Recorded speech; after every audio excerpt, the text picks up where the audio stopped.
To HB RV Lifestyle, the podcast. I am the host, the Honey Badger, here to give it to you straight and transparent about the RV business, as well as other things. I want to get started a little early to give some announcements before everybody comes in on the show. First announcement is I will be at the Pleasanton Show in Northern California at least 5 of the days. I'll be specific on what day I'm going to be there to do a master class. So I'm going to do a master class in RV inspecting. I'm going to teach you, hi Mike, I'm going to teach people at the show. So if you go to the Pleasanton, California show, and you're seeing this later, mark it on your calendar. I'm going to be doing a master class in how to inspect your own RV instead of having to hire a third-party person that's never been a technician, that happened to take a couple of courses in Texas. I want to give you the ability to be able to fully inspect your unit that you're going to buy. And I'm going to teach you how to do it. And then I'm going to give you the best advice ever. If you don't feel like you're comfortable enough to inspect your own trailer or your own purchase, then I would suggest hiring a mobile technician, not an inspector. There's a big difference. Now, there are some inspectors that have been technicians. That's perfectly fine. But you don't know what you're getting. Here's my example. Yesterday, after I talked with Dustin, I got a phone call. The phone call was from a customer I've been talking to that's buying a KZ Durango, a used one. Okay, it's from a private party, not from a dealer. They brought out a third party, they hired a third party inspector, paid $2,500 for this third party inspector to come out. They gave it the all clear.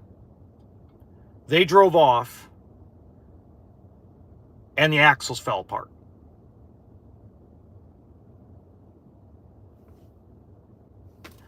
A mobile technician came out to help them try to get it fixable to where they could get it to the guy's shop. And the guy said, the mobile technician said, oh yeah, I could have seen that's normal. That's usually happens when you don't do this, and that. Good morning, Paula. Inspectors, to have your unit inspected is a good idea, but I'm going to teach you how to do it yourself at the master class at the Pleasanton show. I'll get the exact dates and get with the guy who's running the show and get you the exact dates on Friday's show. But I'm going to do 2 days where I'm going to teach a master class on how to inspect your own unit when you go make a purchase. So look, I hope you guys look forward to that. Now, the other thing I want to cover real quick before I dive into today's show is during the Pleasanton show, I will be live streaming on the main channel and here on the podcast. So we will be live streaming. That being said, if you don't feel comfortable being on camera and you're at the Pleasanton show, let me know ahead of time and I'll work around you. Okay? But I'm going to do first reactions on everything there.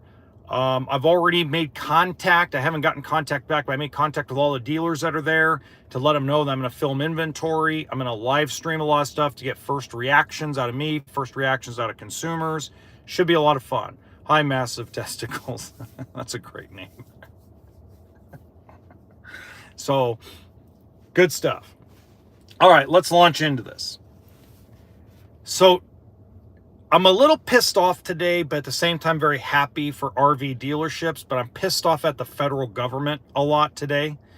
So there was a bill introduced on the floor, which is actually an amendment federally to allow the interest that you pay, that dealerships pay on the inventory to be completely 100% write-off.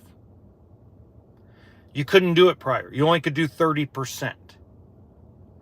So reality is 88% of the inventory for the last 5 years,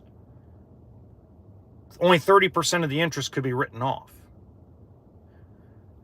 If they had done this bill, let's say 3-4 years ago, we probably wouldn't have lost as many dealerships as we did.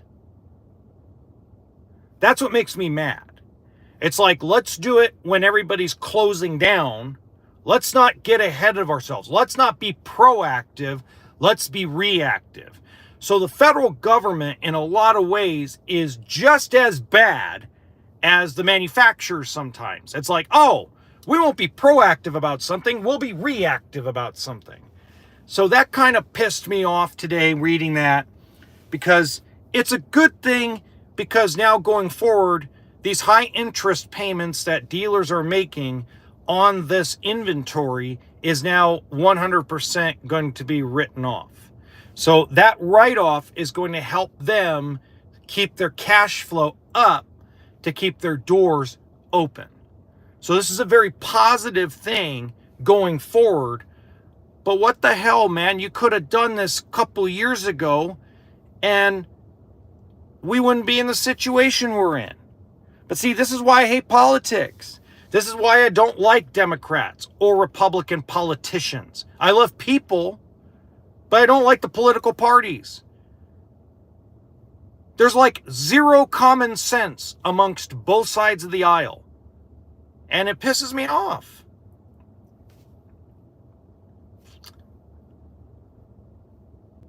The other thing that kind of irritated me, and then we're going to launch into some other things, but it's a positive thing, but it's going to be irritating at the same time, is Intech RV is going to be at the Pleasanton Show. They're teasing the entire United States that they came out with a bunk model. It's been asked for by a lot of people that have families, that have a lot of money. We're talking about the Airstream level buyer has wanted to see an Intech with bunk beds in it. They built it, but I'm not going to get to see it at Pleasanton. They teased it that, oh, it may be at Tampa. Mike Adams, hint, hint, hint. Find an Intech with a bunk beds. But it's like, don't tease that and then not have it at all the shows. All that's going to do is get people to the show and piss them off, because they come to see a certain thing in person to help them make a decision, so that way they can move forward with a purchase. And, oh yeah, well, you know, we just didn't get it out in time. Look, I understand 100% that the manufacturers want big turnouts at these shows. They want to be able to throw out more propaganda about the rise in interest and in RVing, and, oh, the market's going up because look how many people showed up at the show. Totally get it. But that's like clickbait material on YouTube. That's like somebody putting a clickbait thing saying somebody has admitted to doing something in the Me Too movement and it's not true. It's like somebody coming on, putting a big old thumbnail saying that the United States is invading Greenland today. It's been talked about in the news about buying Greenland, but wait a minute, you're telling me we already walked into Greenland? And they click on the video and, oh, what? It's just a dude talking about news about Trump saying he wants Greenland. The thumbnail, the clickbait extends beyond social media. So if you're in Tech RV and you're watching this, you better get your rep to hook up one of those trailers, those bunk trailers, inside the factory, and he better start driving his butt to Northern California so we could put that sucker at the Pleasanton Show, because that's not fair. You can't tease that and then not show up with it. Period. End of report. That is not cool. That is not right. Okay? Very much so. For those of you that watched yesterday's episode, I got a lot of great feedback by email and direct message. A lot of you really enjoyed having Dustin on the podcast. I will talk with Dustin about him doing longer videos, but greetings, Skylar, but you understand, Dustin does things differently than I do. Very much differently. He's got a little 5-month-old baby. He's got a business to run. He's got daily stresses of a business owner. He can't always get out there and do a 20-minute video. In fact, believe me when I say there were people that were chasing him down yesterday wanting to interrupt the podcast episode because there was so much to do yesterday, but he took almost an hour of his time to come and chat. So, we got to take what we can get. But I do understand where people are coming from. He does a really good job.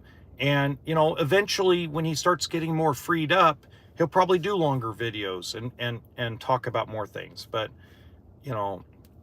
great guy, great family, great business model. His technicians are top notch and really good guys, and they take care of people. And that's just half the battle. Half the battle in this industry is taking care of people. And the thing is there's some people that are upset about some of the things. Hi, Jeff Watson. There are people who have emailed me and texted me through social media apps that are very mad about Dustin and I talking about maintenance. Let me put some context into some things real quick, because I think people are missing out on the context of it. This is why I put so much context into a video, because it may be boring, but without the context, you're not going to understand where things are going. Okay. So what I'm talking about is cars, boats, power sports stuff like dirt bikes, side-by-sides, RVs, motorhomes, travel trailers, toy haulers, etc. all break down. Okay? Some break down more than others. Some actually break down faster because of the way you use them. Some break down because they're cheap. Okay, so I'm going to give you a great example. Best example I can give you. There's a Primetime Avenger, which is a Forest River product. It's not the greatest product on earth, but it's a good product. It is floor plan to floor plan, $5,000 more than the Coleman 17B and the Coleman 17D. So those two products sell for around 15 grand. The Avenger sells for around 19 to 20 grand. When you go look in the Coleman and you go walk into it, it feels like you're going to fall down. It feels like it's going to roll away. But it's cheap. It's built for 9 or 10 grand at the factory. And then Camping World pays $3 grand, $3,500 a trailer to have it shipped to different places across the country. It's a very low, I don't know, just because my hair, a very low priced, high volume type of trailer. Okay. The Avenger, when you go walk into it, it's a wider coach. It's got bigger appliances. The electrical is put together better. The toilets, all the amenities are put together a little bit better. And it's a stable unit that has an actual furnace, a real air conditioner, a real refrigerator. But when people walk into each unit, the only thing they put their blinders on is the price. Okay? When we shop, and this is the context of it, when we shop for anything, we need to have an understanding that what we pay is what we're going to get. If we pay $150,000 for a brand new fifth wheel, we're going to get a $150,000 quality fifth wheel. We're not going to get a $500,000 quality fifth wheel. So I'll give you guys an example. And I'm going to use Grand Design as an example because Grand Design's easy to use. Grand Design Solitude, full body paint, doesn't have any frame failure, no frame flex, passes all the specs, passes everything, fully loaded. Let's say it's $120,000.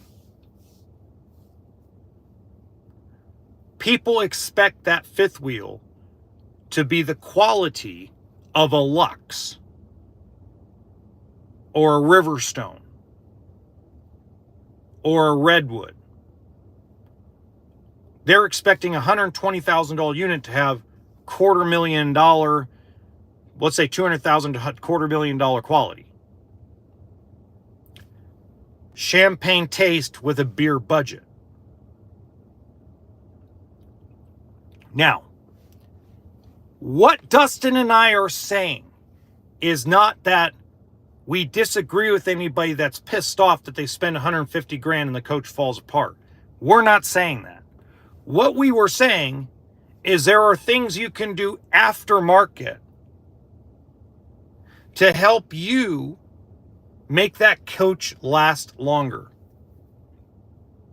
That's all it is. Maintenance and upgrades.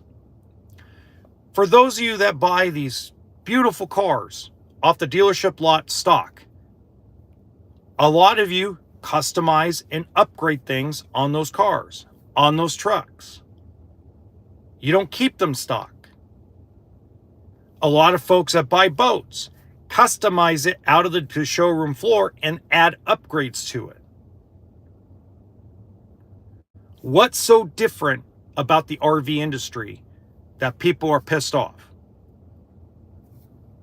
Because the expectations are up here. The expectation of a $15,000 Coleman 17B is to be a $80,000 Airstream. And I love her to death because I think she's really valuable to the YouTube community. But this is the problem with channels like Liz Amazing. Not talking crap about her, not at all.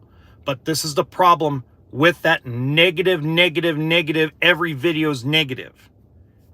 The expectation is everything's a piece of crap because it's not built. A $20,000 travel trailer is not built to a $90,000 spec.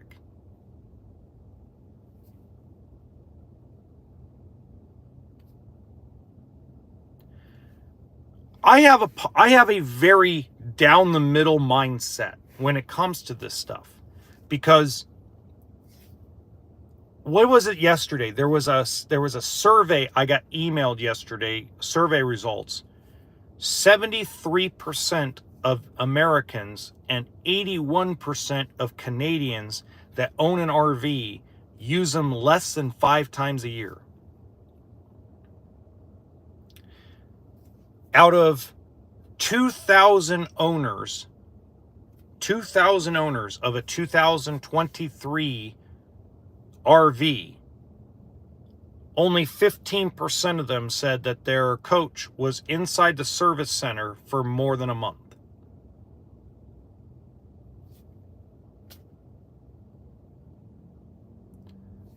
I mean, again, we all the negativity is what draws clicks on YouTube. But here's what's interesting. I grew massively on TikTok this last year in 2024. I'm up to 57,000 followers on TikTok, and TikTok's going away, unfortunately. So I switched to a couple things, and I even went down the trending red hole, meaning I joined Red Note. If you guys know what Red Note is, it's the Chinese version of TikTok. And I started posting on there old videos that I downloaded from TikTok that are RVs, camper vans, old walkthrough videos that I did. Not the new stuff, just older stuff. In less than a day, I have over 2,000 followers in China. Imagine that. I'm not over positive. I'm not over negative. I'm try to be in the middle. Sometimes I get a little dark. Sometimes I get a little too sunshine and rainbows. But for the most part, I try to stay in the middle. Positivity motivates people. Now, there's over positive, like some of these corporate RV dealership YouTubers sometimes are just a little too over positive about things. But at the same time, if everybody had a realistic expectation, they're a problem too, but they're a different problem. A lot of the RV, let's talk about the physics. So a lot of the corporate RV dealership YouTubers, and there's now 46 of them, 47 of them. It's not just 2 or 3 anymore. It's like in the 40s, almost 50s, okay? These folks set an expectation that's out of control. For example, it's so innovative. It's never been done before. Like Trump. It's never been done before. The best quality for under 20 grand. Ugh. Okay. That's a part of the problem too. The overly positive sets too high of an expectation as well.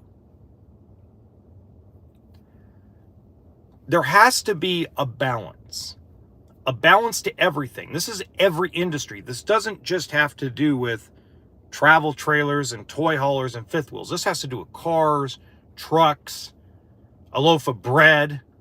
I mean, if you go spend $50 on a bottle of wine, you're not going to get the quality you would get if you spent $5,000 on that wine.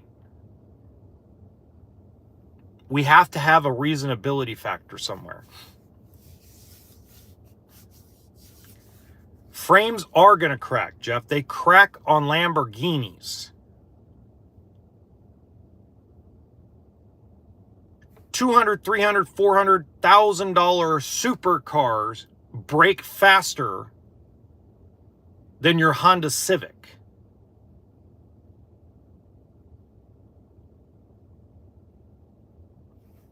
Fact of life. Nobody, and this is the problem, Jeff, and this is the biggest problem, okay? And I'm going to blame the auto industry for this more than anybody. The truck industry has gotten so out of control with pricing that for you to go out and get a proper truck that's going to tow a massive frame on a horse trailer, a travel trailer, anything, is going to run you $130,000 to $150,000. The common human being, average Joe, cannot make a $2,000 to $2,200 car payment. It's not possible. Only the ultra rich, the top 8% of people. And if the RV industry relied on 8% of the population of the United States of America, they would be out of business. Average Joe can buy a truck and afford a payment on something that can only tow 18 to 24,000 pounds. That's it. So how do you build units with the expectations of residential appliances, residential this, all these goodies that they now put in these things because that's the expectations, and make them light enough to tow with a common person's truck?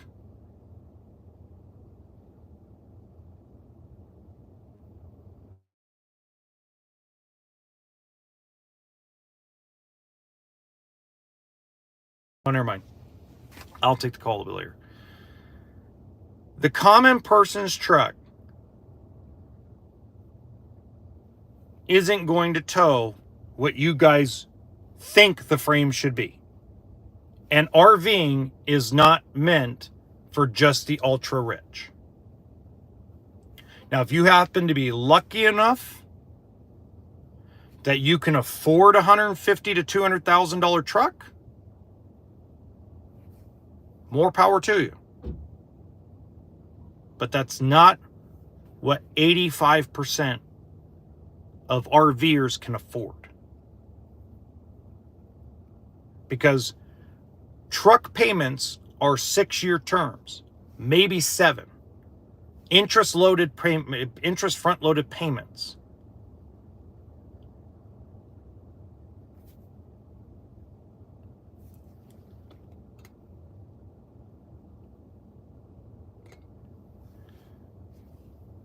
That's where we kind of need to understand the expectations need to be, if I'm buying a fifth wheel for $100,000, there's things I need to check every day. There's maintenance that needs to be done. If I start seeing cracks in my I-beam chassis, I need to go get it fixed. Whether it's through Lippard warranty, whether it's through the manufacturer warranty, whether it's paying for it out of pocket because it's a lot older unit, you can make that chassis last longer if you inspect it, if you maintain it, if you have the foresight to just take an extra hour or two a day and make it happen. It's when you let things get out of control is when things go wrong. Same thing in a car. When you feel that car, wow, what happened? I lost power a little bit. Oh, that's okay. I'll just keep it going. And then they just, okay, it stopped. And they just keep on going. And all of a sudden the motor blows. And they get pissed off at the dealer and the manufacturer because what a piece of shit engine. It lost power because something went wrong and you pushed it even further rather than going and getting it maintained. That's the problem. The problem is if trucks were more affordable, if a 5500 Ram was more affordable, where you could afford the payment as a common middle-class American, then it would incentivize every manufacturer of everything from cargo trailers to fifth wheels to horse trailers to agriculture trailers to build heavier duty frames.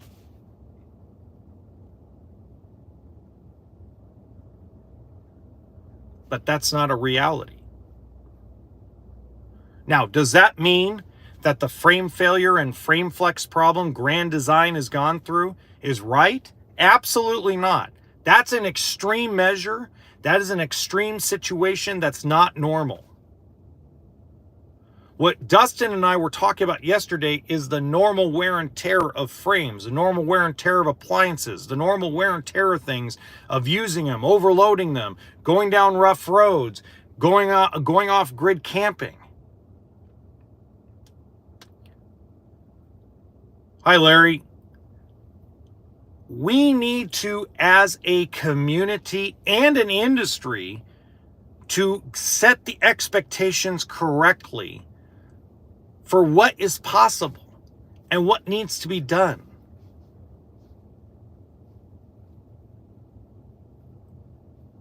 You should create. My grandfather used to have a little pocket protector with a little notebook, and it was his checklist on his Class B motorhome. He had a Road Trek. He had a list that he wrote down and learned, that his checklist before he took off for a trip, and his checklist when he came back from a trip. And yes, he's retired, or he was retired. God rest his soul, he passed away a couple years ago at 90-something years old. But my grandfather had a checklist on a Road Trek on a crappy Chevy motor. It was crap. It was junk. My grandfather made that motor last 146,000 miles of rough terrain. He made the wheels last. He made the appliances last because he went through his checklist, and every time he needed to maintain something, anytime he was up for maintenance on anything, it was straight into the shop, or he would do it himself. It was something he could do himself. And the person that bought that road trek got a road trek that was almost brand new in the wrapper. Like, there was nothing wrong with that coach. And it was not the best built thing on earth. It was actually a very crappy built van. It was one of the cheaper versions. But my grandfather made it work.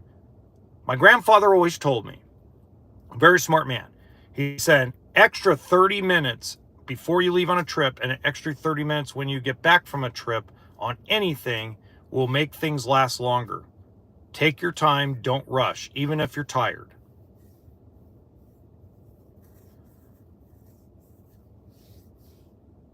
Again, Jeff, it's one of those situations, you got to go to the factories. Go to BAL and Norco.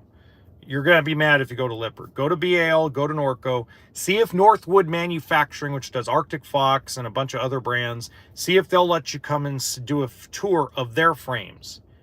And you're going to get a better sense talking to the people that actually engineer them of why they do things.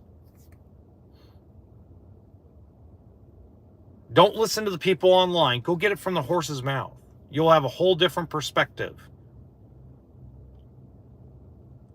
Whole different perspective. How about this, guys? This will blow your mind. 1988 Terry travel trailer. Little 19-footer. Saw it yesterday because it was going to be a trade-in. It's on a 6-inch I-beam chassis. I looked underneath. That thing is cracked. A late 1980s steel frame has big 12, 13-inch cracks going across the I-beam chassis. So obviously 1980s frames were not any better than the frames today. So it's been the same thing. And that's what people don't understand. Oh, it was built better back in the day. No, it wasn't. It was built worse or the same. The difference is back then they used real wood cabinets. You go on my mom's 1960 Coastline travel trailer. It's all oak. Everything inside is oak cabinets. 100% oak cabinets.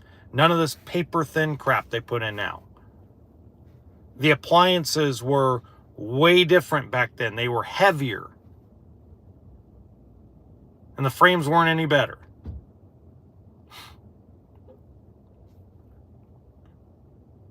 No, it was just for floor plan interest, which is the inventory interest.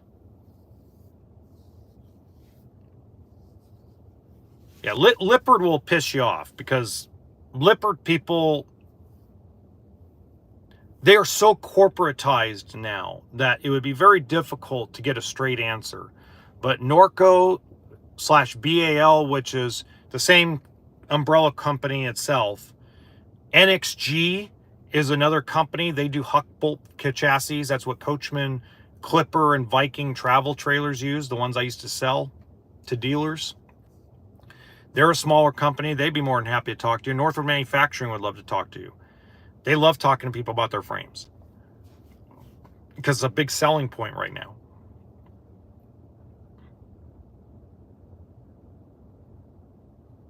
You can write off the interest on the loan anyway. By the way, Bart, they extended out. Let's see, the interest on an RV, writing it off as like a second home, is good for the first 5 years of the loan. And then after that, you're starting to pay more principal than you are interest. The interest starts shrinking because it's simple interest loan. You're paying down the principal every year. So it's only really good for, if you're doing a 20-year loan, it's good for 7 years. If you're doing a 15-year loan, it's good for like 5 or 6 years. Then you start noticing the interest starts shrinking.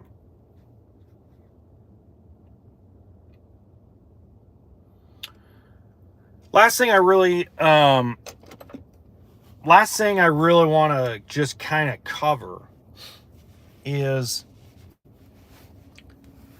I have these awesome people that I think are going to consign a Cyclone toy hauler with Nor's RV. I talked to them yesterday. Originally, when I talked to these folks, they wanted $100,000 for this fifth wheel. I live up in, I'm up in Northern California right now. It's a great floor plan. And they were mad. They weren't mad, but they were a little like, because I can put some people off because I'm very direct and very like matter of fact and to the point about things. I'm not here to jerk people around.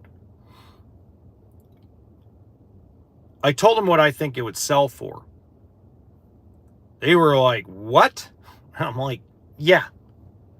Because the person they bought it from, the dealer they bought it from, dropped their pricing on their new stuff by like 8, 9, 10 grand. So what is their used one really worth? Throw out the book. This is where I even told one of my new bosses, this is where I like throw out the book. The book means nothing. Absolutely nothing. Because the retail book on it is $100,000. But it's not going to sell for $100,000. It's going to sell around 80 is where it's going to sell. And that's the problem when I was talking about used RV prices. Everybody's wondering where to go get a value. You can't go get a value anymore. Really, you can get what a lending value would be, but what it actually will sell for is a completely different animal right now because there's so many variables, so many problems with, I'll give you an example. If you bought a coach for 110 and you think you're only going to lose $10,000 on it, you're mistaken.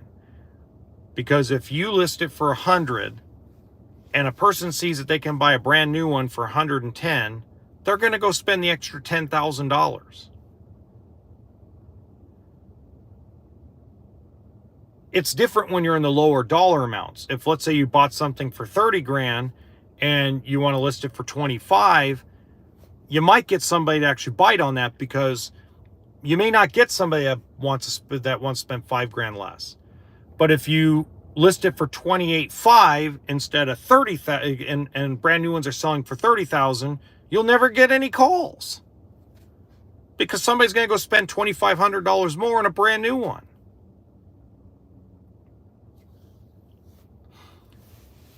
Reality needs to start setting in that COVID is over with these used. And if you're not willing to take a big hit on stuff you bought in 2021 through 2022, even late 2020, you have a firm grip on what you own. This is what got a lot of dealers in trouble. They started using the book value instead of common sense.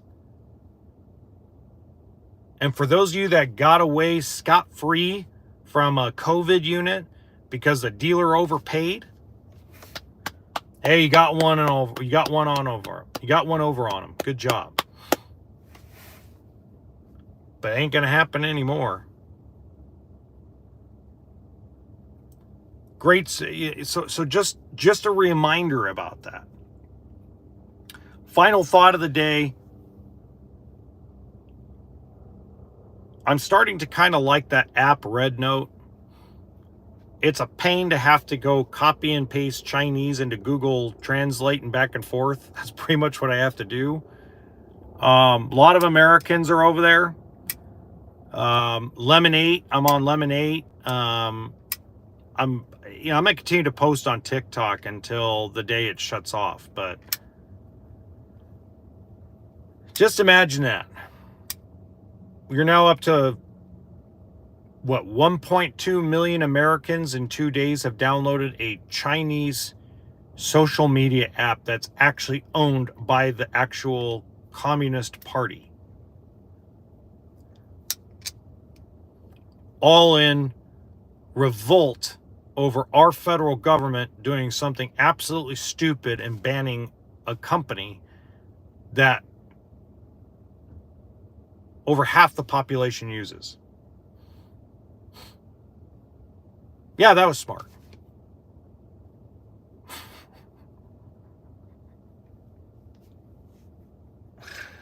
Oh,